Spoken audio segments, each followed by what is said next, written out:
पूर्व मंत्री आरिफ अनवर हाशमी जी, अनवर महमूद खान साहब, राम सार अकेला जी, डॉक्टर अजीज खां, डॉक्टर एहसान खां, जिलाध्यक्ष महिला सभा शबाना खां जी, गुरदास सरोज जी, रफीक अहमद जी, शफीक अहमद साहब, डॉक्टर भानु त्रिपाठी, नूरुल हसन जी, राकेश यादव, इसरत जमाल साजमुद्दीन, निजामुद्दीन अंसारी, विजय मौर्य, महेश यादव, राम कुमार, मोहम्मद उमर से लेकर के बड़ी संख्या में हमारे समाजवादी पार्टी के सभी नेता जो इस मंच पर हैं, दूसरे मंच पर उपस्थित हमारी पार्टी के बड़ी संख्या में नेता कार्यकर्ता, और मैं देख रहा हूं इस मैदान में बड़ी संख्या में हमारे सभी आदरणीय बुजुर्ग, किसान भाई, माताएं, बहनें, नौजवान साथियों, पत्रकार बंधुओं, मैं सबसे पहले आप सभी का इस कार्यक्रम में उपस्थित बहुत बहुत धन्यवाद और आभार प्रकट करना चाहता हूं। ये चुनाव जहां हर चरण में आगे बढ़ रहा है, जहां चुनाव आगे बढ़ता चला जा रहा है, आप सबको ये पता होगा कि पहले चरण से ही समाजवादी पार्टी और गठबंधन ने बढ़त बना ली है और पहले चरण में ही कई जिलों में भारतीय जनता पार्टी का खाता नहीं खुलने वाला। आप उत्तर प्रदेश में पता कर लीजिए, कई जिलों में भारतीय जनता पार्टी का खाता नहीं खुलेगा और मैं समझता हूं छठवें चरण में बलरामपुर के भी लोग किसी का खाता नहीं खुलने देंगे।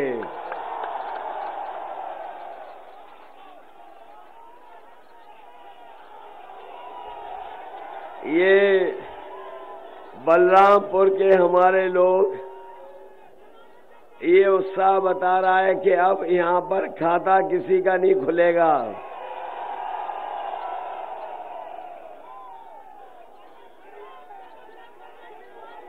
ये डबल इंजन की सरकार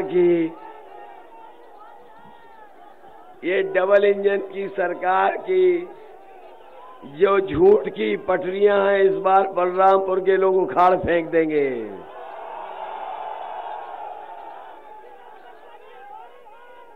याद है,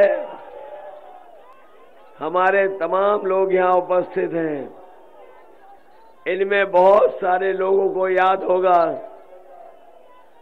2017 से याद कीजिए, भारतीय जनता पार्टी के डबल इंजन के फैसलों को याद कीजिए। 2017 में जब भारतीय जनता पार्टी सत्ता में थी, इन्होंने कहा कि नोटबंदी के बाद काला धन से लेकर के भ्रष्टाचार खत्म हो जाएगा। आज जब पीछे मुड़ के देखते होगे तो आप खुद महसूस करते होगे कि 2017 में जो नोटबंदी की थी, ना ही भ्रष्टाचार खत्म हुआ है, ना ही काला धन वापस आया है। डबल इंजन की सरकार में अगर कोई चीज डबल हुई है तो वो भ्रष्टाचार और महंगाई डबल हुई है।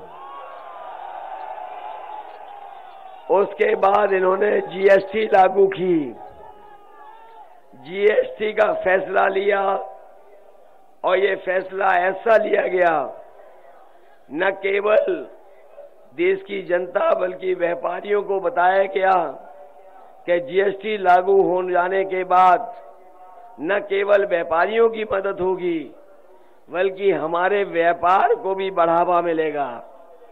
लेकिन बताओ, जीएसटी लागू हो गई, हमारे व्यापारी साथियों से पूछना, उनका कारोबार बर्बाद हो गया कि नहीं हो गया। और वो समय भी हम लोगों ने देखा जिस समय लॉकडाउन लगा, और लॉकडाउन लगा करके इन्होंने मजदूरों को अपने हाल पे छोड़ दिया। जो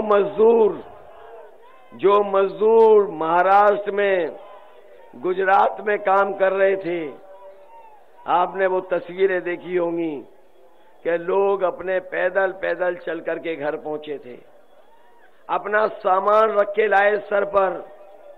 छोटे बच्चे थे तो पैदल चल रहे थे, चलते थे रुक जाते थे, खाना पानी किसी ने नहीं पूछा।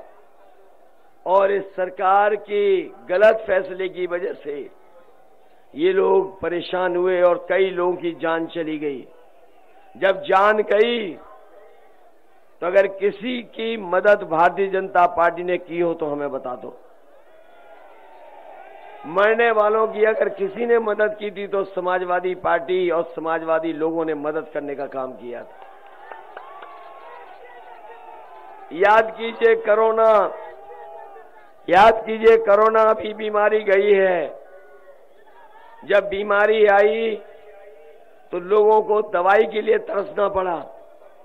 इनके परिवार, हमारे गरीब परिवारों को अस्पताल में बिस्तर नहीं मिला, और जो सबसे ज्यादा जरूरी दवाइयां थी, ऑक्सीजन थी, सांसों को सबसे ज्यादा जरूरत पड़ती थी ऑक्सीजन की, ये सरकार ऑक्सीजन भी नहीं दे पाई, जिसकी वजह से बड़ी संख्या में लोगों की जान चली गई।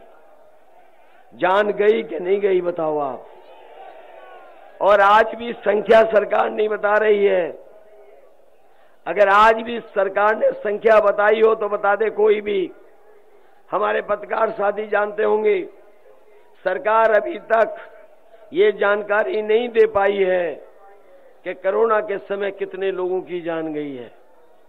इन बातों को इसलिए मैं बता रहा हूं, इन बातों को मैं इसलिए, नोटबंदी, जीएसटी, कोरोना, वैश्विक महामारी, इन बातों को मैं इसलिए बता रहा हूं कि भारतीय जनता पार्टी से ज्यादा झूठ बोलने वाली कोई पार्टी नहीं है। अगर कोई पार्टी हो तो हमें बताओ आप। याद कीजिए, बड़े बड़े आयोजन हुए लखनऊ में और कहा कि उद्योगपति आएंगे तो उद्योग लगेगा, कारोबार होगा। 5 लाख करोड़ का उन्होंने हस्ताक्षर किए। न केवल 5 लाख करोड़ के हस्ताक्षर हुए, बल्कि डिफेंस का बड़ा कार्यक्रम का आयोजन हुआ और उत्तर प्रदेश की जनता को ये बताया गया कि जिस समय ये करार जमीन पर पहुंचेंगे तो मिसाइल से लेकर के बम उत्तर प्रदेश में ही बनेंगे। मैं इन बातों को इसलिए याद दिला रहा हूं कि आप जान लो, भारतीय जनता पार्टी से ज्यादा झूठ बोलने वाली पार्टी कोई नहीं है। और इनके नेताओं के अगर भाषण सुनोगे, जो छोटा नेता है वो छोटा झूठ बोल रहा है, और जो बड़ा नेता है वो बड़ा झूठ बोल रहा है, और जो सबसे बड़ा नेता है वो सबसे बड़ा झूठ बोल रहा है। बताओ, झूठ बोल रहा कि नहीं बोल रहा? और याद कीजिए, इन्होंने कहा था कि हवाई चप्पल में चलने वाला हवाई जहाज में चलेगा, हवाई चप्पल पहनने वाला हवाई जहाज में चलेगा। और जिस समय सत्ता में आ गए तो सब सरकारी हवाई जहाज भेज दिए,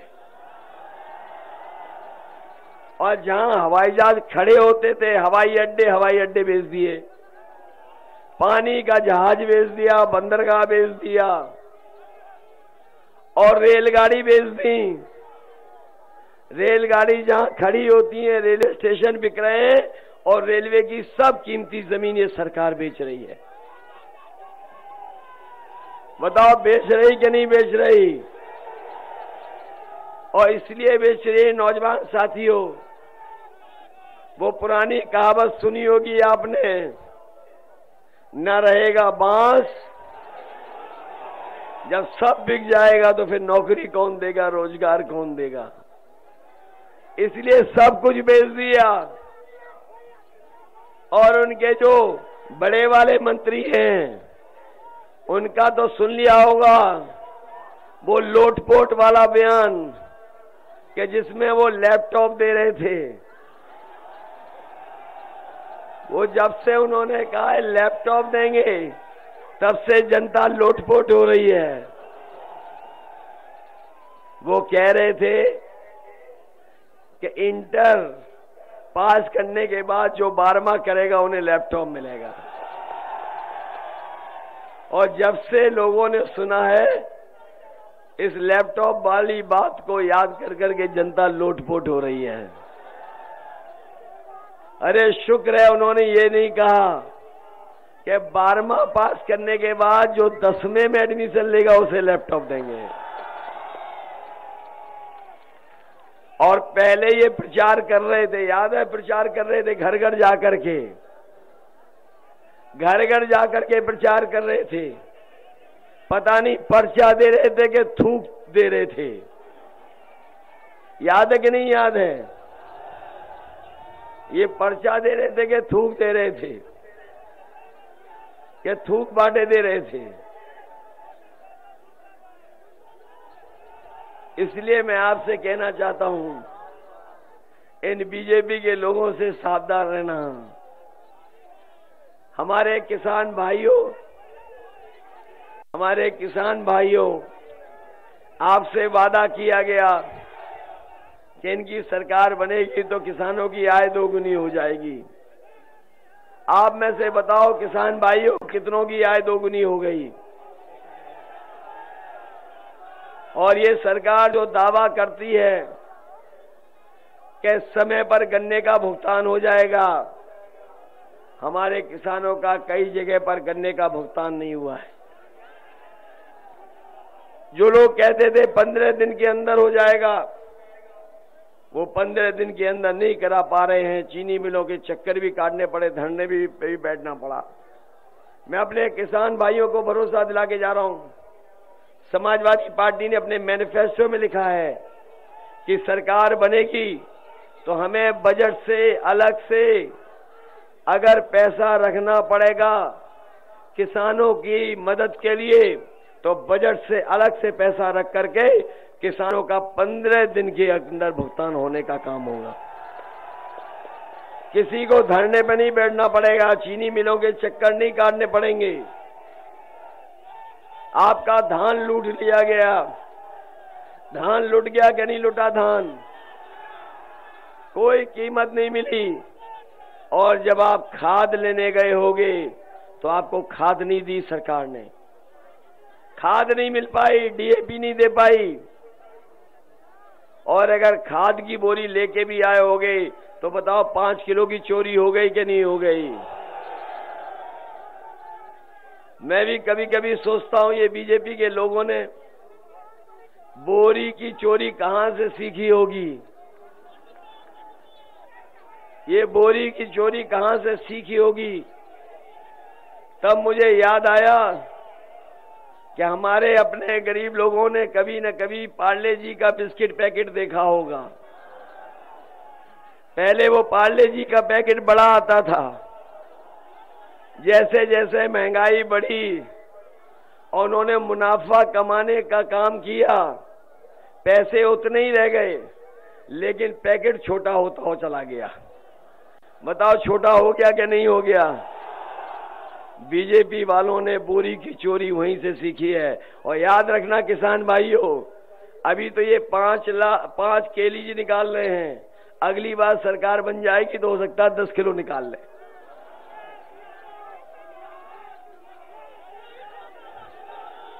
डीजल पेट्रोल महंगा हो गया कि नहीं हो गया महंगा? डीजल पेट्रोल हो गया महंगा कि नहीं हो गया? डीजल महंगा है, पेट्रोल महंगा हो गया। ये मुनाफा कमा रहे हैं और हमारे गरीब की जेब से पैसा निकाल करके अमीरों की तिजोरी भर रहे हैं। अगर हमारा गरीब बैंक से लोन लेने जाए तो उसका घर मकान गिरवी रख लेते हैं और कई बार नीलाम वाली स्थिति बन जाती है और नीलाम तक हो जाती है। अभी आपने देखा होगा कि 28 बैंकों का पैसा लेकर के एक उद्योगपति भाग गया। याद है कि नहीं याद है? 28 बैंकों का पैसा लेके एक उद्योगपति भारत छोड़ करके चला गया। बताओ वो उद्योगपति जो भागा है वो कहां का है? बताओ ये कोई पहला उद्योगपति भागा है गुजरात का? इससे पहले भी जितने लोग भागे हैं पैसा लेकर के सब वहीं के हैं वहीं के नहीं हैं। और हमारे बाबा मुख्यमंत्री जो हैं, ये जो बाबा मुख्यमंत्री हैं, इनकी शकल पे 12 बज गए कि नहीं बज गए? आपके जिले में तो कई बार आए हैं, कई बार आए हैं। इधर आए कि नहीं आए? कल आगे चले गए? अच्छा कल आएंगे, मुझे बता रहे हैं कल आएंगे। अभी सुना है कि जहां जा रहे हैं वहां कह रहे हैं कि हम 12 बजे सो के उठते हैं, और जब से उन्होंने कहा कि हम 12 बजे सो के उठते हैं तब से हमने भी उनके घर की तरफ नजर रख ली है। और इधर हमारे लोग जो हैं लखनऊ में, उन्होंने घर देखा होगा तो उनका घर हमारा घर एक ही दीवार है। आजकल शाम को मैं देखता हूं तो दूर धुआं उड़ता हुआ नजर आता है।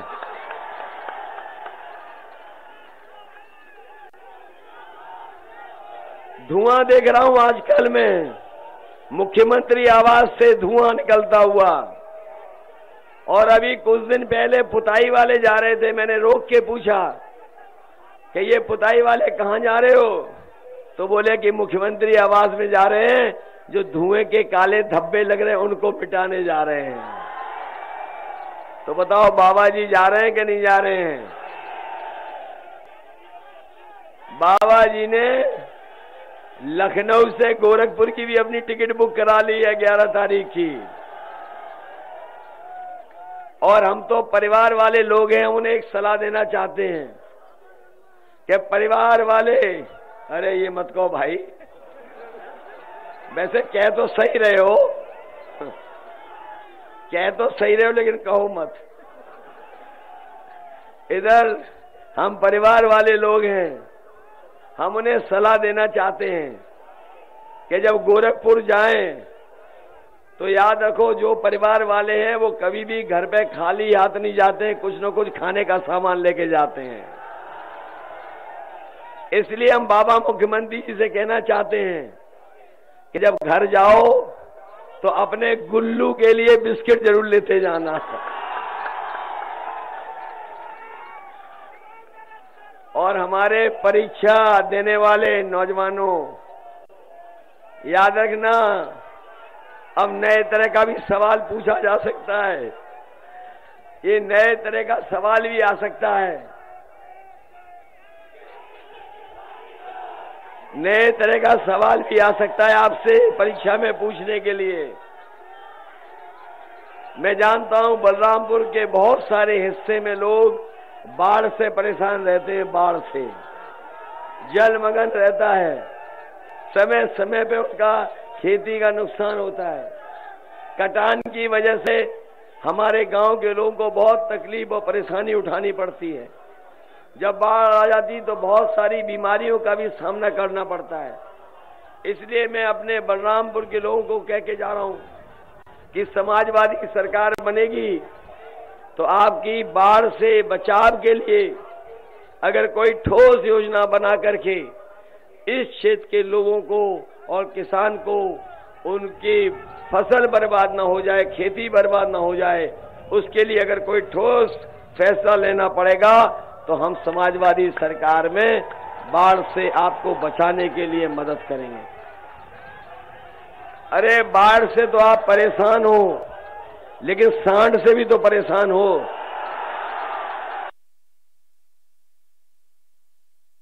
सोशल मीडिया पे ज्यादा रहते होंगे, और पत्रकार साथी आप पता कर लेना, 2 सांड एकदम मारे डाल रहे हैं लोगों को। उसमें सुना है एक महिला को चोट भी लग गई है। इसलिए नौजवानों तैयारी करके रखो।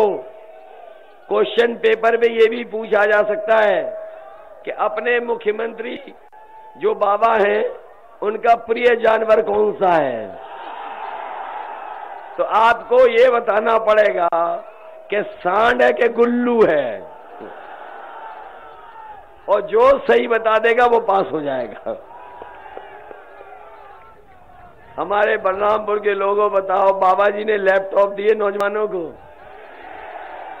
ये जो स्मार्टफोन हाथों में दिखाई दे रहे कहीं बाबा जी के तो नहीं है। बाबा जी तो कह रहे थे कि 1 करोड़ दिए हमने स्मार्टफोन, और बाबा जी देते भी क्यों? वो खुद चलाना नहीं जानते तो क्यों देंगे आपको? और इधर आपने एक तस्वीर देखी होगी उनकी कि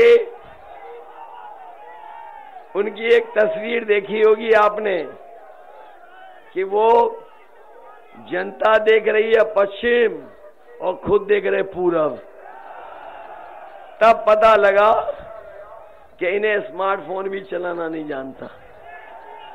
जो लोग आज के समय में टेक्नोलॉजी को न जानते हो और इस तरह की व्यवस्था को न जानते हो, क्योंकि आपने देखा होगा जब ये कोरोना बीमारी आई तो बहुत सारी चीजें आपको मोबाइल और इंटरनेट और कंप्यूटर से ही मदद लेनी पड़ रही थी, और उसने मदद की हमारी बहुत सारे लोगों को पढ़ाई के लिए भी।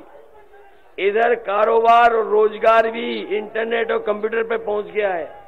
इसलिए बलरामपुर के नौजवानों, समाजवादी सरकार बनेगी तो मैं कह के जा रहा हूं कि ITI, पॉलिटेक्निक या कॉलेज में हमें वो कोर्स चलाने पड़े जिससे 10वां 12वां पास करके या कोई ट्रेनिंग करके उसे अच्छा रोजगार मिल जाए।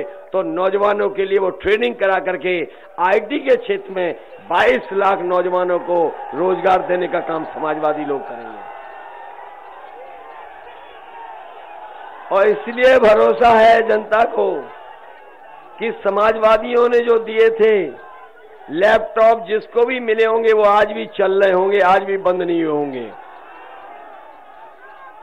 समाजवादियों का काम किया हुआ आज भी दिखाई दे रहा है। ये जो एम्बुलेंस जो समाजवादी सरकार में चली थी, जो गरीबों की मदद कर रही थी, अनुदेशक रुक जाओ, तुम्हारा भी है।